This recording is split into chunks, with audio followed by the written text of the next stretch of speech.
Now, up next, a straight quarter of profit declines for Southeast Asia's biggest bank. More on DBS's second quarter earnings next.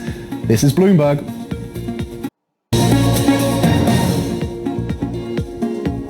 Singapore's big banks posted second straight quarters of straight profits. The profit declines, I should say, after setting aside more provisions for loan losses during the pandemic-fueled recession.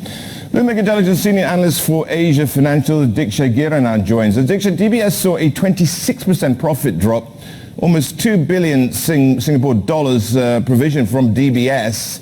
Were there any surprises in these results for you? Yeah, hi, Rashad. So the broader numbers are in line, though there were some surprises in specific income streams. So let's start with the positives. I think treasury customer flows and investment gains, they were solid.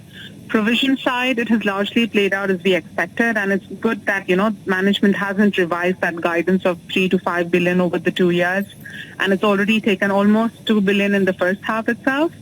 So we expected them to front-load provisions, and some more in second half should position them very well for 2021. That said, I think the margin impact from DBS could be a negative surprise, and 34 basis points sequentially and almost 30 basis points compression from last year for this year.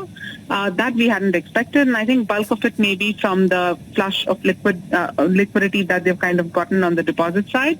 So looking forward to hear more from Piyush on that front. Diksha, we also got the numbers for the other big Singaporean bank, UOB. What are their numbers looking like? And are we seeing any divergence between the banks in Singapore now? So UOB's margin also compressed almost 23 basis points, and it's at its lowest level since more than a decade. Management yet says that they expect about 2 to 3 basis points recovery every quarter in the second half, and I think that's where we could see some divergence because DBS expects weakness in margins. Also on the fee side, I think second quarter was quite weak, both on the wealth and the credit cards business for UOB, and they expect recovery there.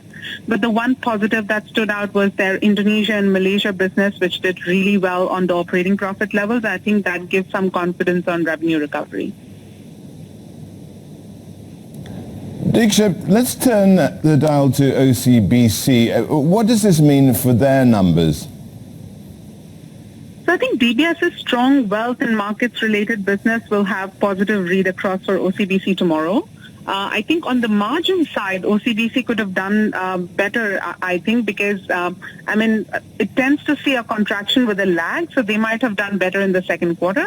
NPLs may not have risen much, maybe a little bit in unsecured consumer credit, but I think we also expect OCBC to use that strength in revenue and lower dividends to kind of front-load provisions. Diksha, wealth management obviously seen some green shoots as well. Is this likely to continue, I guess, is the key question. Yeah, I think that's a very interesting observation from the second quarter as well, and I think the strength is across the board. So DBS's wealth management income rebounds strongly from the trough in April, and it's almost close to pre-COVID levels. If you recall, UBS, they had reported a 71% growth in second quarter APAC PBT. And I think we've been highlighting that private wealth is a very pertinent theme within the Singapore banking space, as we can see with, the global majors' actions here as well.